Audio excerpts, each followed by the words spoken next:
नागपुर ग्रामीण के खापरखेड़ा इलाके से एक दिल दहला देने वाली वारदात सामने आई है।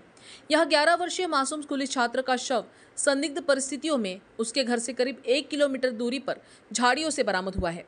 मृतक का नाम जीतू युवराज सोनकर बताया जा रहा है, जो 6वीं कक्षा का छात्र था।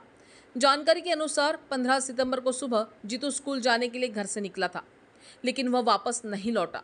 परिजनों ने उसकी तलाश की और आखिरकार गुमशुदगी की रिपोर्ट पुलिस थाने में दर्ज कराई, जहां बुधवार सुबह न्यू चनकापुर परिसर के वालू लेआउट की झाड़ियों में बच्चे का शव बरामद हुआ। वहीं पुलिस ने मौके पर पहुंचकर शव को पोस्टमार्टम के लिए भेज दिया और इस मामले में आगे की जांच शुरू कर दी। जहां जांच में चौंकाने वाला खुलासा हुआ। पता चला है कि बच्चे के पड़ोस में रहने वाले राहुल पाल नामक युवक ने अपने 2 साथियों के साथ मिलकर बच्चे को अगवा किया। वहीं आरोपियों ने 10 लाख रुपए की फिरौती मांगने की योजना बनाई थी, लेकिन वारदात के दौरान ही बच्चे की गला दबाकर निर्मम हत्या कर दी गई। बताया जा रहा है कि आरोपी युवक का परिवार मृतक के परिजनों के साथ अच्छे संबंध रखता था। फिलहाल पुलिस ने तीनों आरोपियों को गिरफ्तार कर लिया है और आगे की जांच जारी है। लेकिन इस घटना से पूरे इलाके में सनसनी फैली हुई है। झोन परिमंडळ क्रमांक 5 मधील खापरखेड़ा पोलीस स्टेशन येथे एक 15 तारखेला सायंकाळी 5:30 वाजेनंतर एक 11 वर्षाचा मुलगा मिसिंग झाला होता। त्यामध्ये त्याच्या पालकांनी काही वेळासाठी तिथे खापरखेड्यामध्ये शोध घेतला। मिळून न आल्यानंतर त्यांनी पोलीस स्टेशनमध्ये येऊन रितसर तक्रार दिली होती।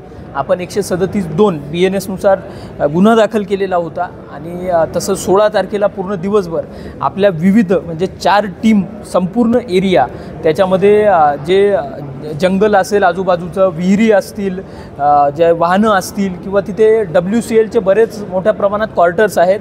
बरेच क्वार्टर्स असे आहेत की जे कंडेम्ड परिस्थितीत आहेत, तिथे कुणीही राहत नाही। ते सर्व चेक करण्याची आपली कारवाई चालू होती। परंतु त्या दरम्यानच आज सकाळी 7 वाजता आपल्याला अशी माहिती मिळाली की एका लहान मुलाची डेड बॉडी चनकापूर जे गाव आहे त्याच्यापासून जरा एक 200 मीटर अंतरावर ती मिळून आलेली आहे। ज्यावेळेस आपली टीम आम्ही सर्व वरिष्ठ अधिकारी तिथे पोहोचल्यानंतर लक्षात आलं की त्याच्यामध्ये गळा आवळून त्याच्यात हत्या केल्याचं प्राइमा फेसी दिसून येत होतं।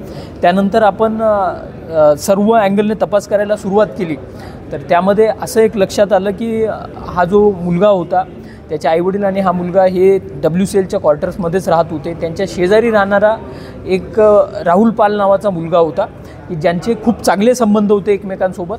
तर त्या मुलाने ह्या लहान मुलाला आपल्या 2 मित्रांच्या साहाय्याने किडनॅप करून त्यांचा हा मर्डर केलेला आहे आणि त्याच्यामध्ये त्यांचं मोटिव्ह असं होतं की मृतक मुलाच्या वडिलांकडून पैसा त्यांना घ्यायचा होता। तर त्यांचं जे प्लॅनिंग झालेलं होतं त्यानुसार एक 10 लाख रुपये त्यांनी मागायचं ठरवलेलं होतं आणि त्यामध्ये आता सध्या हे 3 आरोपी आपल्या ताब्यात आहेत आणि बाकीची पुढची इन्व्हेस्टिगेशनची प्रोसिजर चालू आहे।